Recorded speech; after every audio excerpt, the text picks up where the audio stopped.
Hi friends, എന്തുണ്ട് വിശേഷം? നമ്മളിന്ന് സ്പൈസി കോർണറിൽ പഴങ്കഞ്ഞി കുടിക്കാനായിട്ട് പോയി. നമ്മൾ ഉച്ചയ്ക്കാണ് അവിടെ ചെന്നത്. നല്ല അടിപൊളി പഴങ്കഞ്ഞി കുടിക്കണമെന്നൊരാഗ്രഹം തോന്നി, അങ്ങനെ പോയതാണ്. നമ്മൾ ടിക്ടോക്കിലൊക്കെ ഇപ്പോൾ കാണാം, ഒരു ദിനാറിന് സ്പൈസി കോർണറിൽ പഴങ്കഞ്ഞി കിട്ടുന്നു, അങ്ങനെ വെച്ച് കുടിച്ചാണ്. നമ്മളൊരു സ്പെഷ്യൽ കാന്താരി ചിക്കനാണ് ഓർഡർ ചെയ്തത്. അതുകൊണ്ട് തന്നെ സാധനം വന്ന് നല്ല കട്ട തൈരും ചീനിയും മോരും എല്ലാം, മുളകും ഉള്ളി എല്ലാം കൂടെ മിക്സ് ചെയ്തൊരു ഐറ്റം വന്ന് എല്ലാം കൂടെ ഇട്ടൊരു പിടുത്തം പിടിച്ചു. ഒന്നും പറയാനില്ല.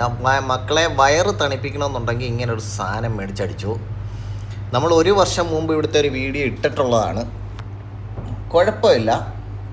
അതുകൊണ്ട് അതിൻ്റെ കൂട്ടത്തിൽ തന്നെ പാവയ്ക്ക, പിന്നെ ക്യാബേജ്, മത്തി വറുത്തത്, ചമ്മന്തി, പപ്പടം, എല്ലാ ഐറ്റങ്ങളും ഉണ്ട്. എല്ലാം കൂടെ വെച്ച് ഞാനൊരു പിടുത്തം പിടിച്ചു നോക്കി. ഒന്നും പറയാനില്ല. നമ്മൾ പഴങ്കഞ്ഞി ഇഷ്ടപ്പെടാത്തവരായിട്ട് ആരുണ്ട്? നമ്മുടെ അമ്മമാരുണ്ടാക്കി രാവിലെ പഴങ്കഞ്ഞി വെക്കത്തില്ലേ, സെറ്റാക്കി വെക്കത്തില്ലേ, ആ സാധനം കുടിക്കാൻ ആഗ്രഹിക്കാത്തവരായിട്ട് ആരുണ്ട്? ആ ഒരു ഓർമ്മയിൽ പോയതാണ് പഴങ്കഞ്ഞി കുടിക്കാനായിട്ട്. പിന്നെ ഒന്ന് മാത്രമേ എനിക്ക് പറയാനുള്ളത്, വെള്ള ഷർട്ടിട്ട് ആരും പഴങ്കഞ്ഞി കുടിക്കാൻ പോകരുത്. ഇന്നലെ എൻ്റെ ഒരു ഷർട്ട് ഫുള്ള് പഴങ്കഞ്ഞി വീണ് തെറിച്ചു. കലാസ്, ഇനി അത് യൂസ് ചെയ്യാൻ പറ്റത്തില്ല. അതുകൊണ്ട് ഈ ഷർട്ടാണ്. നിങ്ങൾക്ക് വീഡിയോയിൽ കാണാവോ എന്ന് എനിക്കറിയില്ല. ഷർട്ടിലെല്ലാം പഴങ്കഞ്ഞി തെറിച്ചു.